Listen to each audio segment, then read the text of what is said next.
Ahí.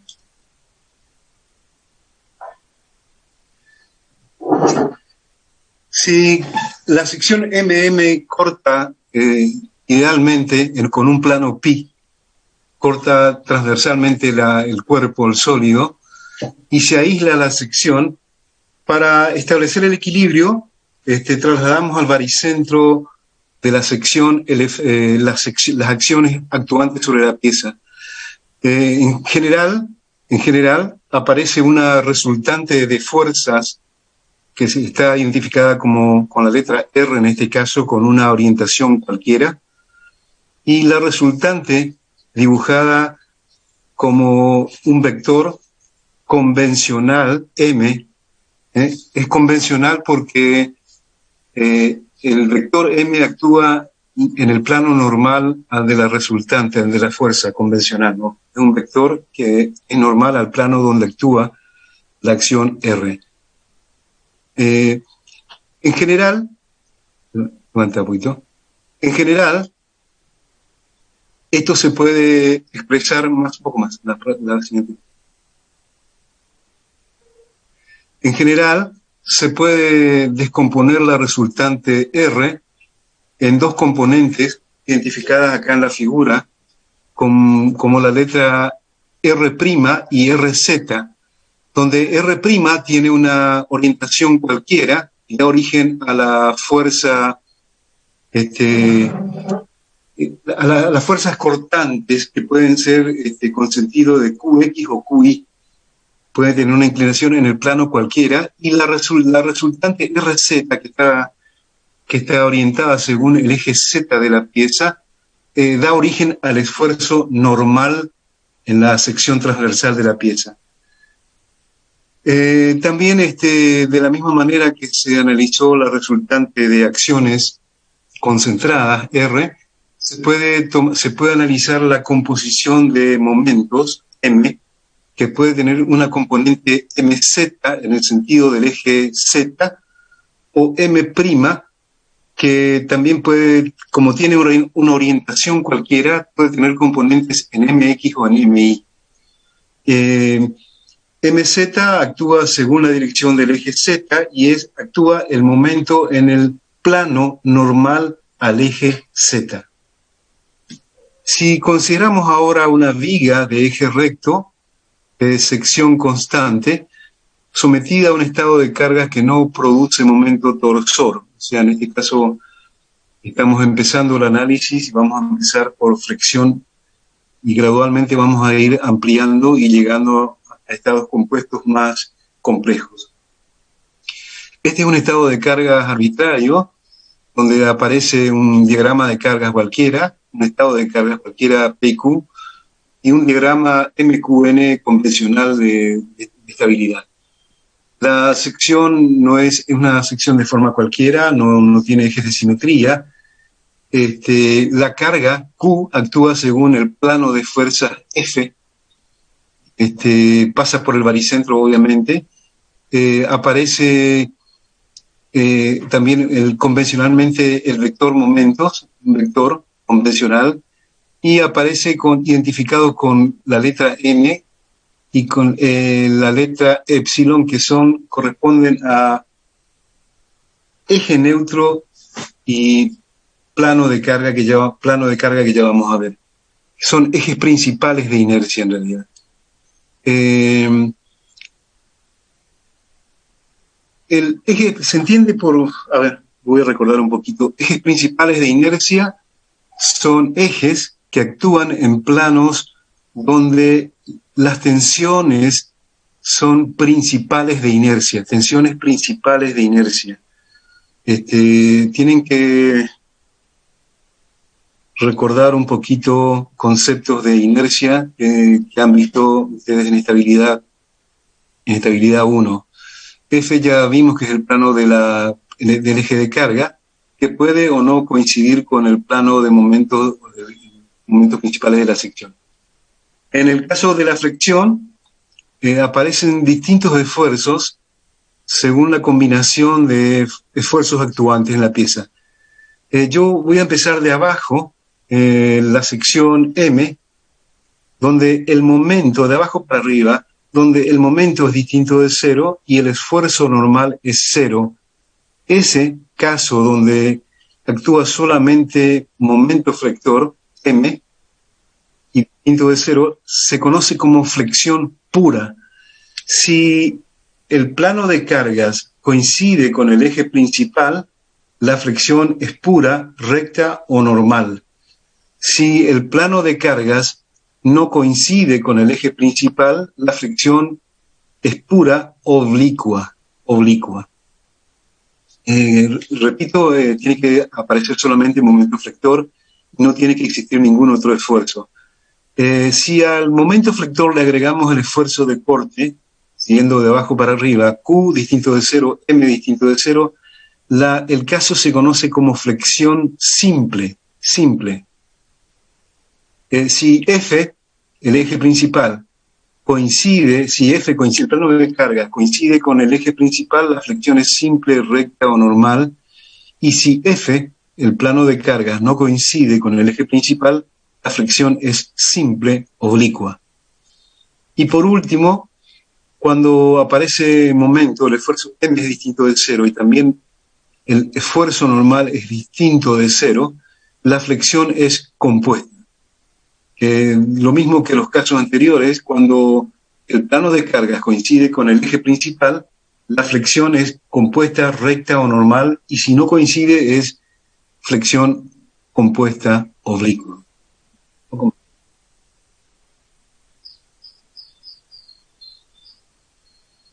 Bueno, el momento de inercia ya es lo que les acabo de mencionar.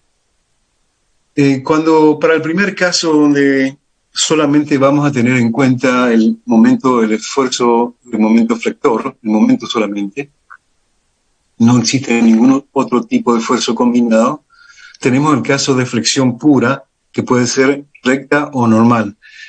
En este caso es una viga que está simplemente apoyada, tiene dos cargas estáticas concentradas, P, que están actuando a una distancia A de cada apoyo, donde el diagrama de solicitaciones está más abajo, es variable el momento flector hasta la carga P y es constante entre cargas, y vuelve a ser variable en el extremo V, apoyo V sería.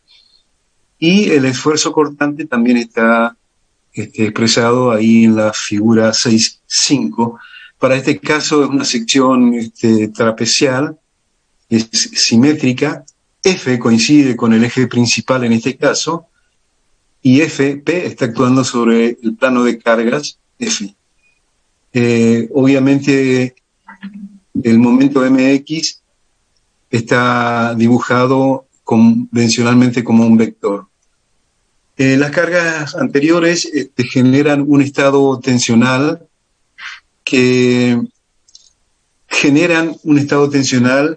en una sección cualquiera, si analizamos en una sección cualquiera, y en un punto cualquiera de la sección transversal. La sección que se toma acá es una sección MM cualquiera, y la sección diferencial de omega, que aquí en la figura dice diferencial W, es equivalente a diferencial de omega, la sección elemental. Diferencial de omega es W, acá el diferencial de W. Tiene el estado tensional obviamente genera una tensión normal, sigma Z, que aparece en la figura como SZ, y aparecen esfuerzos cortantes en la sección transversal, como TZI o TZX. El SZ es sigma, equivalente a sigma normal, paralelo al eje Z.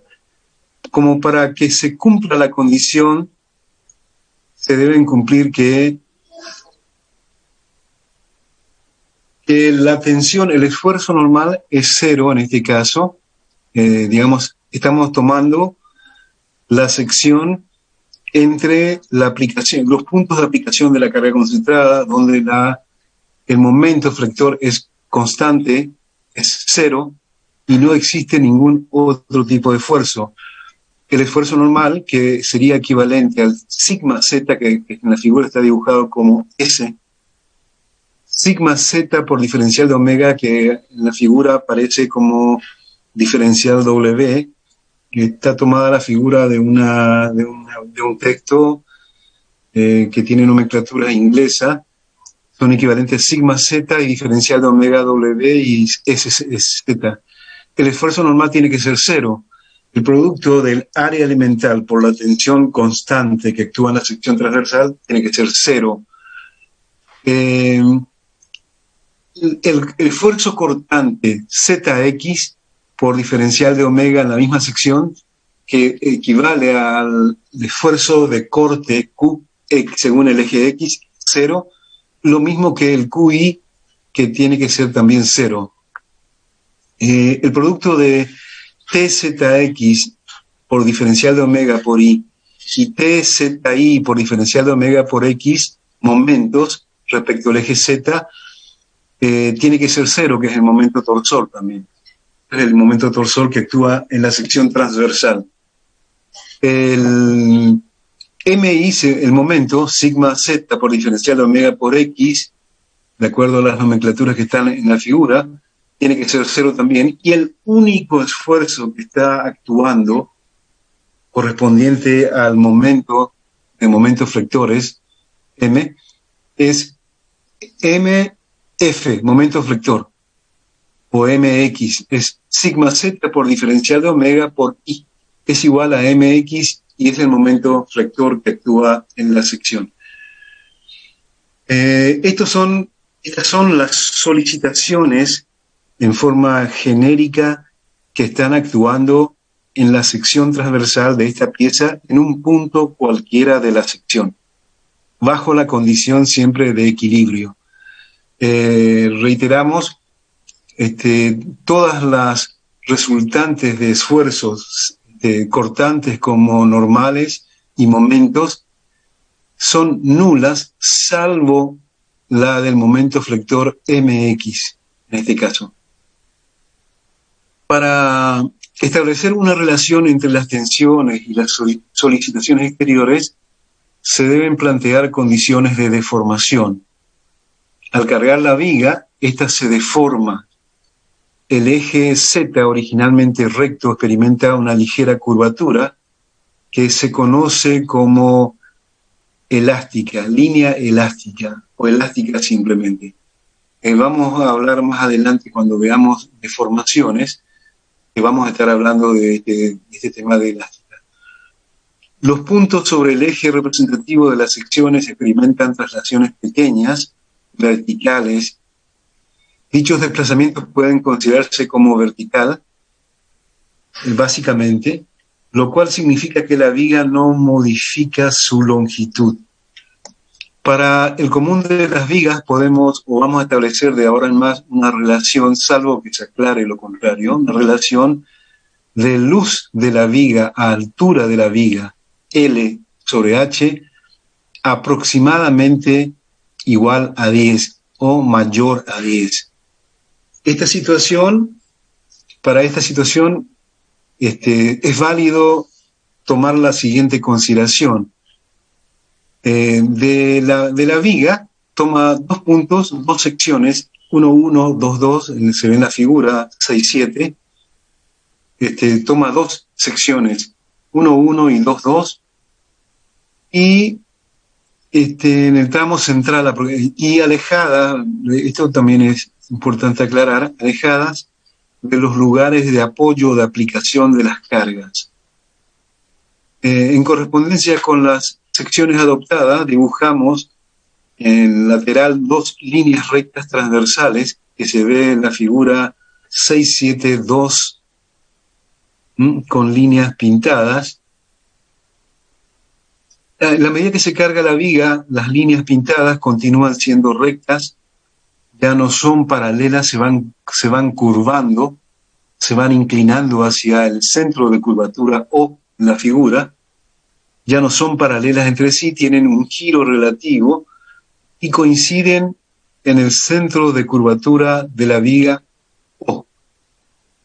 Esto significa que las secciones originalmente planas y normales al eje de la pieza se mantienen planas y normales a dicho eje, que pasó de su posición recta, de rectas paralelas, a la forma de una curva elástica que, si prolongamos hacia la parte superior, coinciden en el centro de curvatura o de la curva elástica.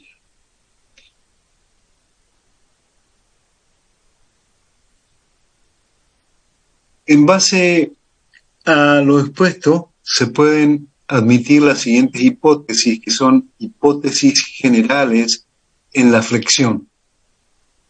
Primero, después de la deformación, cada sección transversal se conserva plana y normal al eje deformado, que se conoce como la hipótesis de Bernoulli-Navier. Las secciones siguen siendo planas, pero normales siempre al eje de la viga deformado. ¿Ves? En la deformación, unas fibras del sólido se acortan y otras se alargan, existiendo entre ambas capas una capa de fibras que no sufren variación. Dicha capa se conoce como zona o capa de fibras neutras. Para aclarar, cuando hablo de capas, se entiende del tramo que estoy analizando de una sección paralela, en este caso diferencial de Z, paralela al eje Z. Son pequeñas capas horizontales, en este caso paralelas al eje Z. C. Las deformaciones que se producen en las fibras están comprendidas dentro del campo de validez de la ley de Hooke. O sea, estamos hablando dentro del campo elástico. Todas las consideraciones que estamos haciendo tienen validación solamente donde tiene validez la ley de Hooke, o sea, el campo elástico. Al mantenerse planas las secciones, no pueden originarse distorsiones en los elementos de la misma, y en consecuencia, por ser tau, el esfuerzo cortante igual al módulo de elasticidad transversal por la distorsión, como la distorsión es igual a 0, no existen tensiones tangenciales. A esto se refiere que las secciones se mantengan planas, porque el no mantenerse una sección plana significaría que aparecen alabeos de la sección que manifiestan esfuerzos diferentes al que estamos considerando. En este caso, no existe esfuerzo cortante, no existe distorsión, no existen tensiones tangenciales. Para encontrar una relación entre tensiones normales y el momento, analizamos el comportamiento de una fibra genérica de la porción definida entre las secciones 1 y 2. En este caso, llamamos diferencial de phi al giro relativo de las secciones 1 y 2. De las secciones 1 y 2. Diferencial de phi, que se ve, bueno, acá en la figura aparece como diferencial de f, pero es el diferencial de phi, es un ángulo elemental que es el que giran convergiendo hacia el centro de curvaturas las secciones planas 1 y 2. O es el centro de curvatura al cual coinciden las piezas deformadas, los ejes de las piezas deformadas. Rho es el radio de curvatura de la capa de fibras neutras. Es la línea de fibras que no se deforman, no se acortan ni se alargan. En este caso aparece como la longitud ED definida, y que corresponde a las capas de fibras neutras sin deformación, sin esfuerzo. MM es la capa de las fibras neutras, y N estaría siendo identificada como la sección de las fibras que voy a estar considerando a una determinada distancia de las fibras neutras, en este caso a una distancia I. AB, si trazamos una paralela desde el centro O hasta el punto A, si trazamos una paralela por el punto D, tengo el punto DB, de tal forma que la distancia ED es igual a la distancia AB,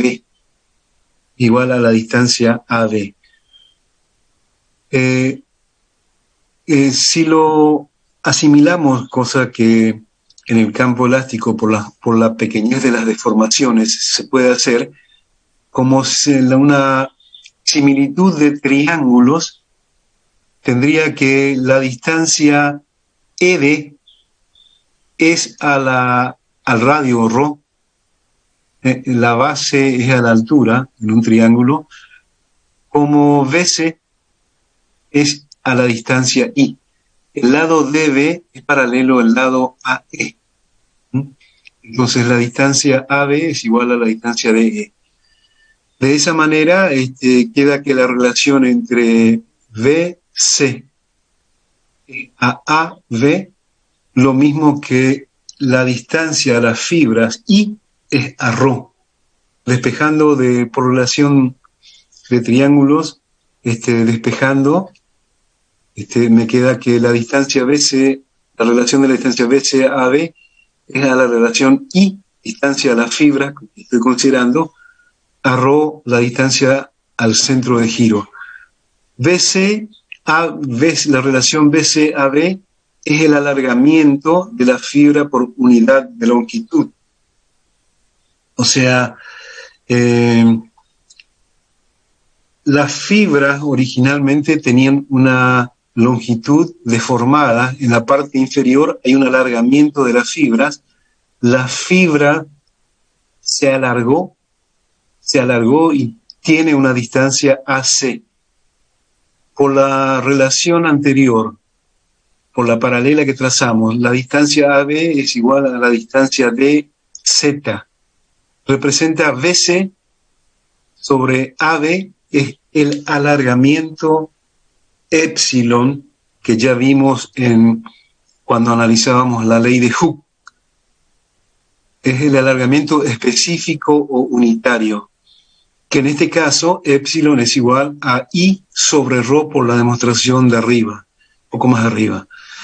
Además, por la ley de Hooke, como sigma es igual a epsilon por E o epsilon es igual a sigma sobre E, resulta que sigma Z, la tensión normal en el sentido del eje Z sobre E, pasa a ser I sobre ρ, distancia I a las fibras que se consideran distancia al eje neutro, y ρ, radio de curvatura. Por lo cual resulta finalmente que la tensión sigma Z es igual a módulo de elasticidad longitudinal o módulo de Young sobre ρ por I. La relación E sobre ρ son constantes. E es constante típica del material y ρ es la curvatura, como el momento, la solicitud del momento flector es constante en el tramo que estamos considerando, ρ también es una constante, una curvatura constante. De este modo, se puede poner que sigma Z es igual a una constante por I. La única variable de la ecuación 6.1 es la distancia I a las fibras que se están considerando, distancia de la fibra al eje neutro. De acuerdo a esta última expresión, la variación de la tensión normal será lineal y directamente proporcional a la distancia a las fibras o al eje neutro, determinado en la sección como eje neutro MM, en este caso, o NN. Las deformaciones axiales, epsilon Z, se acompañan por deformaciones transversales, epsilon X, debido a lo que conocíamos como el efecto de Poisson, deformaciones que son inversamente proporcionales. Si hay un alargamiento, hay un estrechamiento transversal, y viceversa.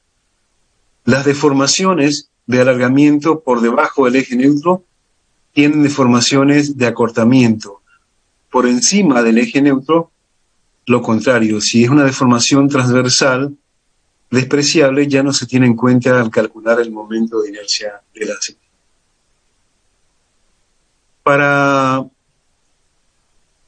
determinaciones que nos interesan a nosotros utilizando expresiones de la estática o de estabilidad 1, hacemos análisis de equilibrio de secciones. Para determinar la ubicación del eje neutro, hacemos una sumatoria de fuerzas según el eje Z igual a 0. Esfuerzo normal. Según el eje Z hay tensiones normales, esfuerzo normal igual a 0. De esta manera, la integral de sigma Z por diferencial de omega tiene que ser igual a 0, simplificando y sustituyendo expresiones que ya vimos en la ecuación 6 unos. Finalmente, E sobre ρ por I por diferencial de omega, como E sobre ρ es constante, me queda E sobre ρ por la integral de I diferencial de omega, tiene que ser igual a 0. La única posibilidad para que esta expresión sea igual a 0, como E sobre ρ son constantes, tienen valor y no varían, la única posibilidad de que sea 0 es que la integral de I por diferencial de omega al momento estático respecto al eje Z sea 0. Y para que esto ocurra, el eje neutro tiene que ser baricentro. O sea, la resultante tiene que estar determinada, proyectada sobre el eje neutro. La resultante, según el eje Z, tiene que ser igual a 0. O sea, N es igual a 0. Para la condición de momento MI igual a 0, sigma Z por X, diferencial de omega igual a 0, simplificando, sustituyendo, resulta que como tiene que ser igual a 0, E sobre ρ por I por X, la integral de I por X diferencial de omega igual a 0. Como E sobre ρ sigue siendo una constante, la integral de IX diferencial de omega igual a 0. O sea, el momento de inercia simultáneo sobre o respecto de un eje tiene que ser igual a 0. El eje neutro y el plano de cargas son direcciones o ejes conjugados. El momento de inercia centrífugo respecto o simultáneo respecto de estos dos ejes tiene que ser igual a 0. Sabemos que el eje neutro pasa por el baricentro.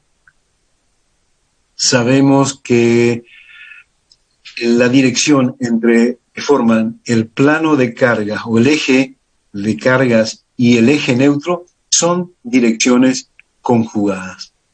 Por la condición mx igual a 0, por la condición de que mx es igual a 0, hacemos la integral de sigma zi diferencial de omega, que es igual a mx, momento flector, para ustedes analizando con la nomenclatura de estabilidad 1, es igual a la integral de E sobre ρ por I al cuadrado diferencial de omega, o sea, es E sobre ρ por el momento de inercia de la sección respecto del eje neutro. E sobre ρ de la expresión de más arriba deducida, cuando encontrábamos de que la tensión variaba linealmente, obtenemos que E sobre ρ es igual a mx sobre in, y acá resulta, un poquito más arriba,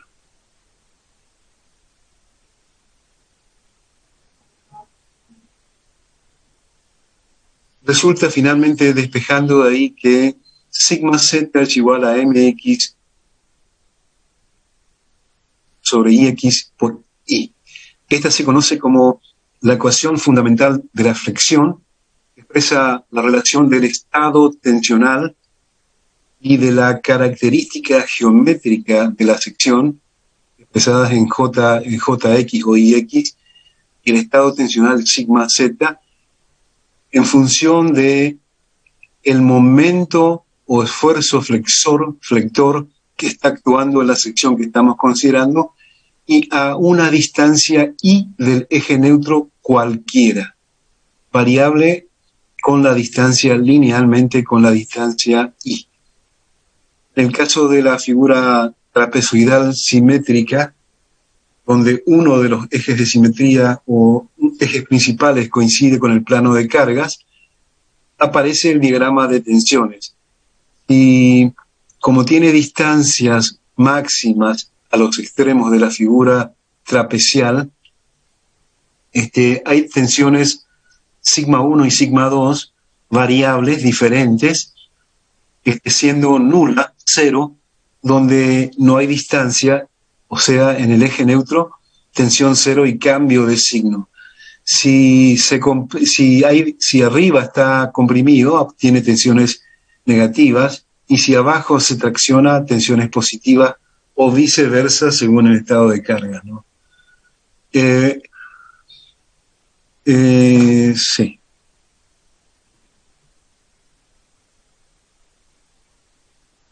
Bueno, acá la expresión que está en la ecuación 6.2, que está 6.4, de las 6.2 que se pone en la 6.4, 1 sobre ρ igual a mx sobre ejx, no es otra cosa que la expresión de la curvatura del eje de la viga expresada en función del momento, la solicitación, momento flector, del módulo de elasticidad y el momento de inercia que depende de las condiciones geométricas de la pieza.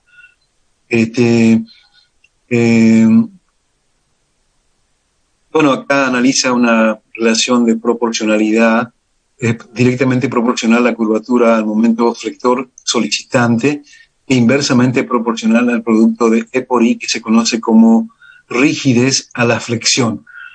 Expresa de alguna manera la resistencia que opone una pieza determinada a deformarse según el momento solicitante. Se llama rigidez a la fricción porque si ustedes se fijan, para mantener la relación mx sobre E por I constante, si mantenemos constante, yo puedo aumentar el momento solicitante mx aumentando la rigidez a la fricción. Aumentando la rigidez a la fricción puede absorber más momentos flectores o flectantes de la pieza. Por eso es un poco el nombre de rigidez a la fricción.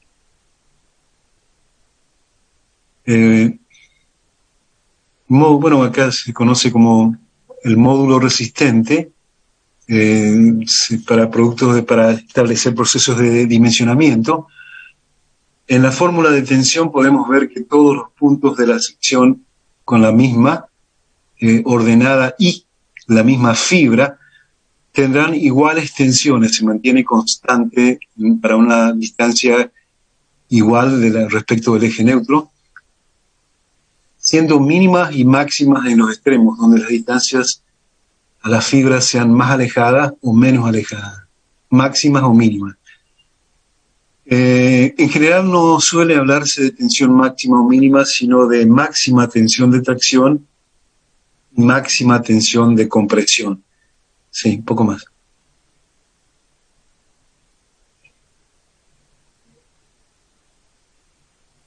Acá analiza el diagrama de tensiones, donde hay tensiones sigma 1, diferentes hace un análisis sobre materiales que tengan igual resistencia a la tracción o a la compresión. Y hace el siguiente análisis. M, sigma 1, M por un momento de inercia Jx por C1, que es igual a el momento de inercia sobre W1. Lo mismo al otro extremo, sigma 2 es igual a M sobre W2, donde W1 y W2 resultan ser cocientes entre el momento de inercia de la sección transversal respecto del eje X y la distancia de dicho eje, la fibra más alejada de la sección, se llaman módulos de momentos resistentes.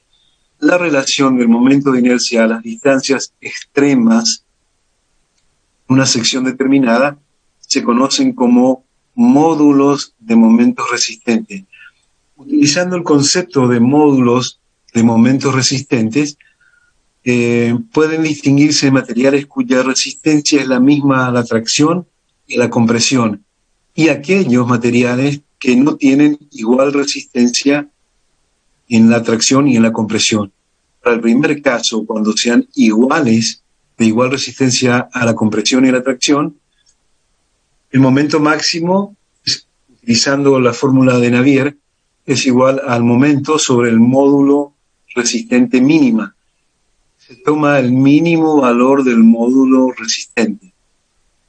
Tiene que ser igual a la tensión admisible, menor o igual que la tensión admisible, sigma admisible, y de acá se obtiene el valor del sigma mínimo o módulo resistente mínimo que vamos a utilizar para dimensionar la pieza. El módulo resistente mínimo es el mínimo de W1 o W2, según como sea el caso. En el segundo caso, cuando no tienen igual comportamiento en la compresión y en la tracción, W1 es igual a M sobre W, sigma 1 es igual a M sobre W1 menor que sigma 1 admisible, si tienen tensiones admisibles diferentes, en este caso, y de ahí se saca el módulo resistente 1 o el módulo resistente 2 en las fórmulas 6.6 y 6.7, un poquito más.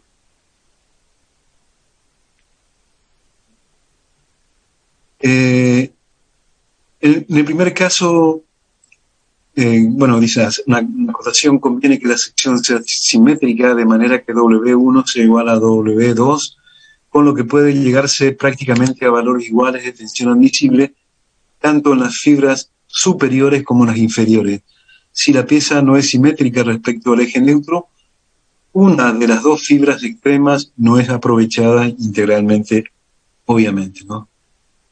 En el segundo caso vale todo lo opuesto al anterior. En general, sería recomendable una sección no simétrica de manera de aprovechar tensiones máximas tanto en las fibras superiores como en las inferiores. Y bueno, da después ejemplos de módulo resistente, o sea, el cociente entre el momento de inercia y distancias a las fibras extremas más alejadas para distintas secciones que varían en función de la geometría de la sección transversal. Sí. Sección rectangular, rectangular. Sí. Circunferencia, triángulo, etcétera, ¿no? Tienen distintos valores, y también da una aplicación para el caso de perfiles, sí, para el caso de perfiles.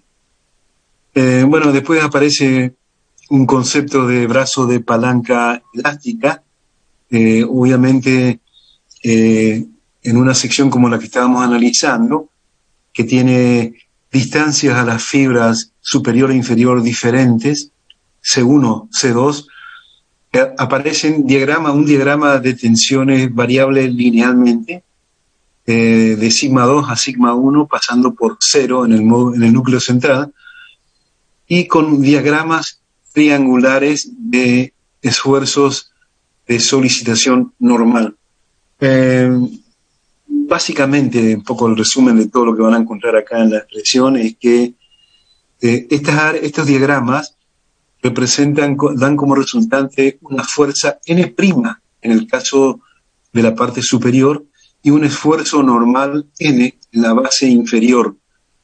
O sea, estos diagramas dan resultantes de esfuerzos normales proporcionales al área de estos triángulos, base por altura, ¿no? Para ambos casos, obteniéndose aplicados en el baricentro de cada sección triangular, resultantes de esfuerzos normales, según sean de tracción o compresión, N' y N. Obviamente, la separación de estas fuerzas están separadas por un brazo de palanca Z, que es lo que se conoce como brazo de palanca elástico.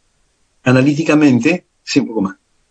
Analíticamente se puede calcular de esta manera en la sección. El resumen básicamente es El brazo de palanca elástico se calcula como el cociente entre el momento de inercia respecto del eje X y el momento estático de la media sección con respecto al mismo eje, o sea, eje neutro, que es la distancia Z, como se conoce al brazo de palanca elástico. O sea, ese 1 sería el momento de un área respecto del eje neutro. Ese es el momento estático. Bueno, también da ejemplos de brazo elástico. El brazo elástico se utiliza mucho, van a utilizarlo mucho en las aplicaciones de hormigón. Cuando ustedes vean hormigón armado, van a utilizar mucho el concepto de brazo elástico de palanca. Por supuesto, como estamos trabajando en el campo elástico, siempre hay una relación de proporcionalidad biunívoca de tensión y deformación, de forma tal que si yo ceso la aplicación de un esfuerzo, también tiende a recuperarse la deformación, como si se hubiera acumulado la deformación como una energía elástica de deformación, igual que ya vimos en el caso de esfuerzo normal. Para este caso, bueno, es el mismo concepto que utilizaron de fuerza U, energía unitaria de deformación. Sigma por epsilon sobre 2 representa el área triangular debajo de la línea elástica de una curva o de cargado o de ensayo de una barra de tracción simple, ¿no?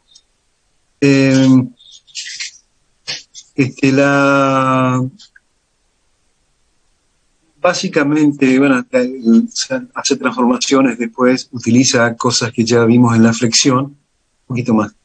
Básicamente, un poquito más. Ahí. Básicamente, el resultado va a ser, yo hago un trabajo, yo genero un trabajo cuando aplico fuerzas. Para el caso de un par, una cupla, un momento, la energía o el trabajo se mide por un medio del valor del momento que se aplique por el giro angular que se genera por esta aplicación o este par. Eso me genera el trabajo del par, o sea, la energía del par también. Transformando términos del trabajo de un par, ustedes pueden encontrar ese término en este análisis o también de la mecánica racional clásica, trabajo de un par o de un par de fuerzas o de un par o momento. Y en este caso la energía de deformación total es igual a U, que integrando los términos anteriores es momento al cuadrado sobre un medio del momento al cuadrado sobre E por I por L. Sí, un poquito más. También se puede encontrar acá, utilizando el concepto de trabajo de un paro cupla, que es igual a M por tita, que está dibujado acá. Es el mismo concepto de la mecánica racional que se utiliza para trabajo cuando se aplica un par de fuerzas, una cupla. Se puede obtener un valor para la rotación angular que generó la aplicación de ese par. Este es el valor, cualquier expresión que se requiera respecto a la energía de deformación, para la flexión se pueden obtener de esta fórmula en la expresión 6.11. El tema siguiente está apareciendo en la figura 6.13, corresponde a una flexión recta en secciones de dos materiales. Ya, esperen un segundito, ya les explico esto.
Disculpe.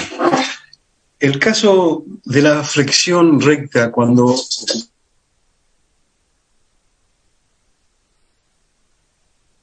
de diferentes características, habitualmente ocurre cuando se utilizan en forma práctica distintos materiales, como por ejemplo la madera, una viga de madera que se quiere modificar para soportar mayores cargas, por ejemplo, con una aplicación metálica, acero o hierro, en la parte inferior o superior, o inferior y superior simultáneamente.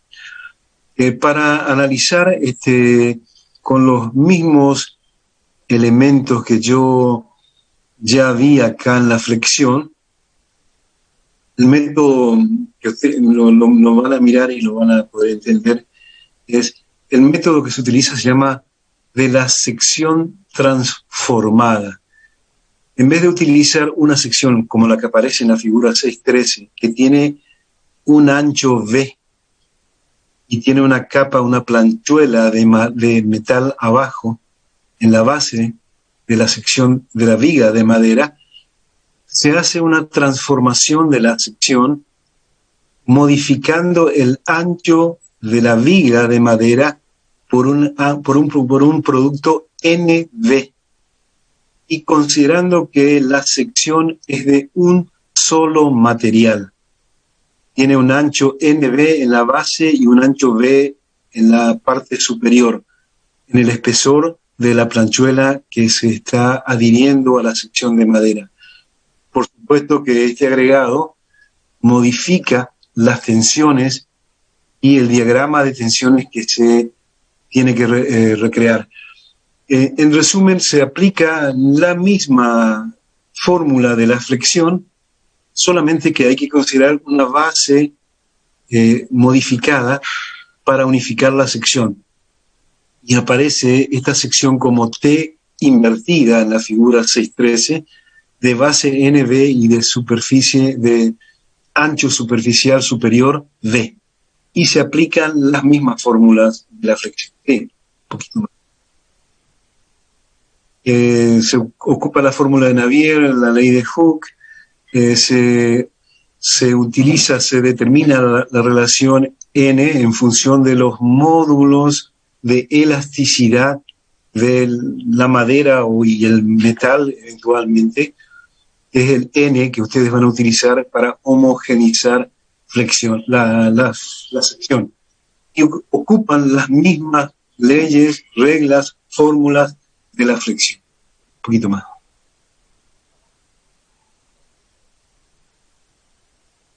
Sí. Tiene validez todo lo anterior, pasa por el eje neutro pasa por el baricentro de la sección modificada, etc. Vamos a pasar a corte.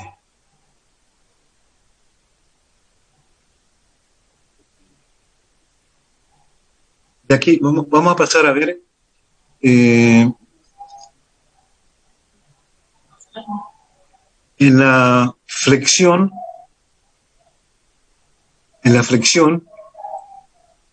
cuando se trata de flexión simple a la flexión pura, se pasa de la flexión pura, se pasa a la flexión simple, le sumamos esfuerzo cortante. Se puede utilizar la misma fórmula que vimos para la flexión pura, pero ahora aparece esfuerzo cortante. Cuando le sumo Q al momento flector, se llama flexión simple. Y en este caso aparecen solicitaciones de esfuerzo cortante que vamos a establecer ahora. Básicamente la fórmula que se utiliza se conoce como la fórmula de Jurafsky o fórmula de Collignon. En el capítulo anterior vimos la distribución de tensiones en la barra en la sección recta de una pieza sometida a flexión pura, y en este capítulo abordaremos el estado tensional cuando tenemos, aparte de esfuerzo cortante aplicado en la sección, parte de la flexión. La presencia del corte origina en la sección tensiones tangenciales. Las tensiones tangenciales variables a lo largo de la altura producen distorsión de los elementos de la pieza, lo que hace que las secciones originalmente planas, al deformarse por la suma de los efectos de flexión y corte, ya no sigan siendo planas. Sin embargo, este alabeo en el plano de las secciones transversales no influye sensiblemente sobre el valor de las tensiones normales para el caso de las relaciones LH habituales, luz-altura, luz de la viga, altura de la viga habituales. Y esto habituales habíamos visto que aproximadamente mayor o igual a 10. Es decir, que podemos seguir calculando como utilizando las mismas fórmulas de la flexión pura para determinar las tensiones sigma. En el caso que se concluyó, para este caso el esfuerzo de corte no era sino la fuerza resultante de un conjunto de tensiones tangenciales que podía admitirse distribuidas uniformemente y cuyo valor se calculaba mediante la expresión, tau igual a Q sobre omega. En la práctica el problema de corte puro no existe, puesto que en general aparece conjuntamente con la flexión. En estas circunstancias, como veremos seguidamente, las hipótesis de tensiones tangenciales uniformes resulta incorrecta, de manera que el valor de tau obtenido en la expresión solamente representa el término medio, el valor medio de la tensión cortante. No obstante, lo recientemente expuesto, existen algunos problemas, especialmente en los que se refieren al problema como elementos de unión, donde los esfuerzos pueden considerarse como secundarios, siendo aplicables la expresión anterior dada la simplicidad que representa. En algunas estructuras, como las vigas, están predominantemente, o sea, el esfuerzo principal es el de la flexión. Es muy importante considerar la distribución real de tensiones, para lo cual pasaremos a establecer la denominada teoría de Jurafsky, quien desarrolla un trabajo sobre puentes desarrollado en el año 1856, una teoría de la resistencia de las secciones rectangulares constituida por láminas superpuestas vinculadas entre sí. Jurafsky determinó que los esfuerzos rasantes que veremos se producen sin preocuparse de las tensiones que ocurren en el plano de la sección. Esta expresión se debe a Collignon. Sí, un poquito más.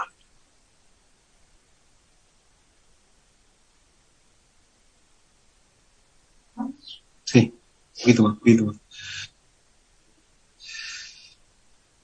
Da el caso de una viga simplemente apoyada con dos cargas actuando a una distancia, a una misma igual distancia de los extremos.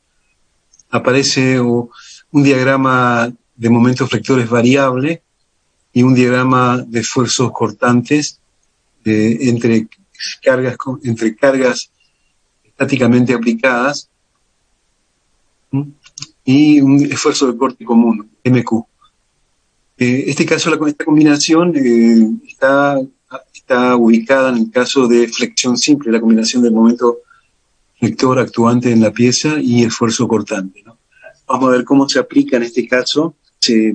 Primero ya se admitió que se puede, si se cumple la relación de L sobre H mayor que 10, mayor o igual que 10, se aplican para los esfuerzos normales sigma, las tensiones sigma, las fórmulas de Navier. Vamos a determinar ahora cómo se determina el corte. Toma dos secciones, 1 y 2. Se ve en el caso de las secciones 1 y 2 que en el caso de la sección 1 hay un esfuerzo de momento flector M y un esfuerzo cortante Q. En la sección 2, a una distancia diferencial de Z, hay un incremento del momento esfuerzo flector. y el esfuerzo cortante Q permanece constante. Esto significa que las tensiones variables, momento flector, van a generar un diferencial de esfuerzo normal, N, por la diferencia del momento flector. O sea, M, si yo aplico la fórmula de Navier-Stokes, sigma, en la sección 1 va a ser M sobre JX por un I, a una distancia I del eje neutro.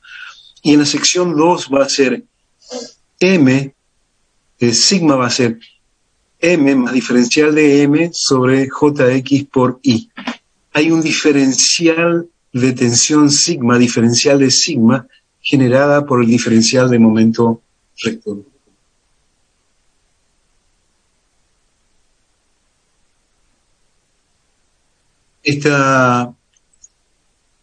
Bueno, acá se da en la fórmula 7.2 y en la fórmula 7.3 se da la diferencia de tensiones sigma, diferencial de sigma, en la 7.3 que se produce por el diferencial de momento flector variable de la sección 1 a la sección 2.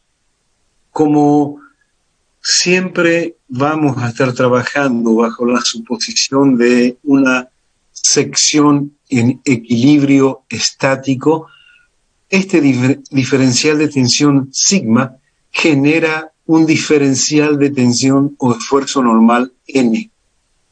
En la fórmula 7.4 y 7.5 se expresa cómo se determina la variación de esfuerzo normal diferencial de N, que va a ser obviamente la integral de diferencial de momento flector sobre Jn por I diferencial de omega. Un poco más. Ambas fuerzas son coaxiales y su resultante vale diferencial de esfuerzo normal, N, igual a la integral en la sección de diferencial del momento flector, Jn, y por diferencial de omega. Esta fuerza básicamente, como es coaxial, tiende a hacer deslizar la parte superior por encima de las fibras ubicadas a la distancia I del prisma de una figura cualquiera con respecto al resto de la sección. Esta acción se pone para que se mantenga la condición de equilibrio, tienen que aparecer en la sección que se tiende a cortar a la altura de la distancia fibra I, tensiones tangenciales tau que actúan en la superficie curva cualquiera de separación. Para estas tensiones tangenciales admitimos A, que su dirección es paralela al eje de la pieza. B, que varían de forma continua sobre la superficie curva. Si llamamos S a una forma una forma curva cualquiera, a la longitud de la curva de intersección de la superficie con el plano de la sección recta, tenemos que el esfuerzo cortante, la fuerza de corte diferencial de T, va a ser igual a diferencial de Z al largo por la integral de tau sobre diferencial de S. El diferencial de S es el espesor de la curva por diferencial de Z, que es el largo, la sección en sí, por tau, que es el esfuerzo cortante que aparece para equilibrar la sección.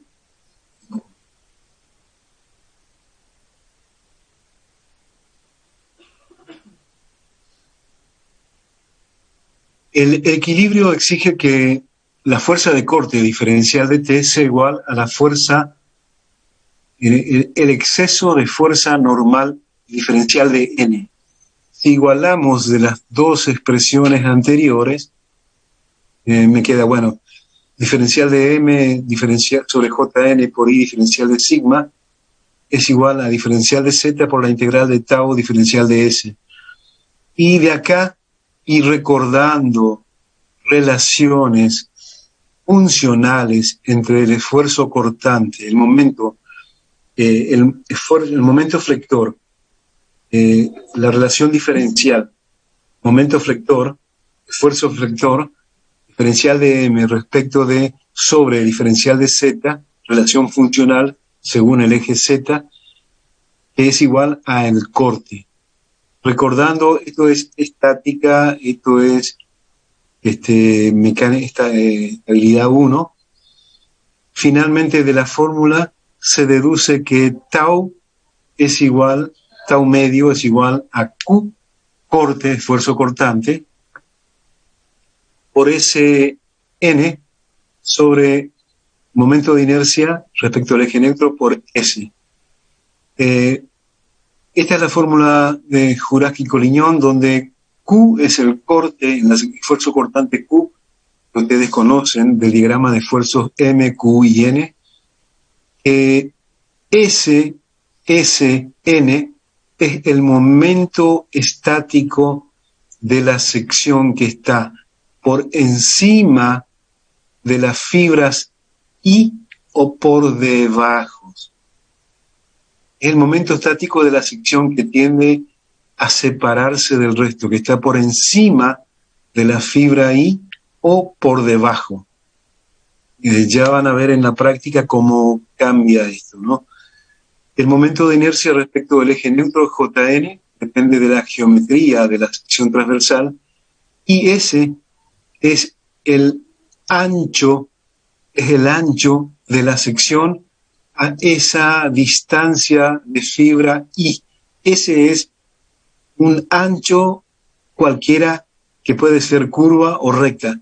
Si es una sección rectangular, el ancho es V. S es igual a V, el V que ustedes están utilizando. Ese es un ancho con una forma de curva cualquiera.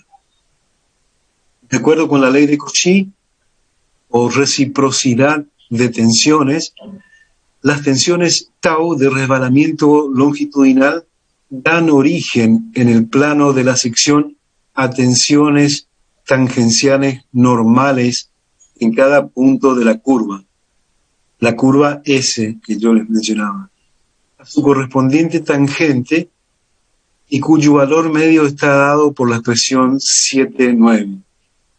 Obviamente que la fórmula de Jurafsky, la fórmula 7,9, tiene ya no una variación lineal como en el caso de las tensiones, va a depender de la forma de la sección transversal para establecer el momento de inercia, el ancho S, la fórmula 7,9, y también el momento estático de la sección que está por encima o por debajo de las fibras ubicada a una distancia I. Después se ven casos particulares y un poquito más frágil. Se ven casos particulares de sección rectangular donde ya tiene una expresión definida, la fórmula de Jurafsky tiene un valor definido, el valor de S, el ancho también, etcétera, ¿no? Sí, variando según la forma de la sección transversal. Rectangular, otras secciones típicas después. Sí. Sección circular, sí. Sección, circular, doble T, etc. Las secciones más habituales que utilizamos nosotros para dimensionar va obteniendo la fórmula de Jurafsky para cada caso, ¿no? Lo vamos a entender mejor cuando lo veamos aplicado en la parte práctica a cada caso en particular. Bueno, hasta acá lo que necesitamos saber para esta primera aplicación de los casos de flexión. Hasta acá todo lo que corresponde a flexión. Sabemos todas las premisas, sabemos todas las hipótesis de la flexión pura, sabemos los casos de flexión pura y flexión simple en este caso. Ya vimos la fórmula de Navier, fórmula fundamental de la flexión. Acabamos de ver la fórmula de Collignon o de Jurafsky para determinar el esfuerzo cortante que aparece en la flexión, y con esto ya podemos entrar a resolver los primeros problemas prácticos. Hasta acá vamos a ver el tema de la flexión. Mañana vamos a seguir viendo flexión oblicua y flexión compuesta si nos da el tiempo. Mario, no sé si vos querés decirle algo.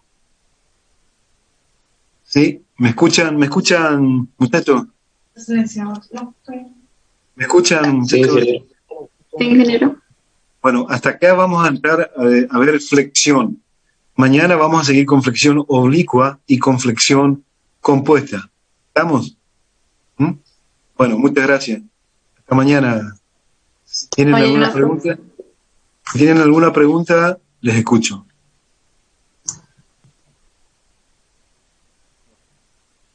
Hasta mañana. Saludos, ingeniero.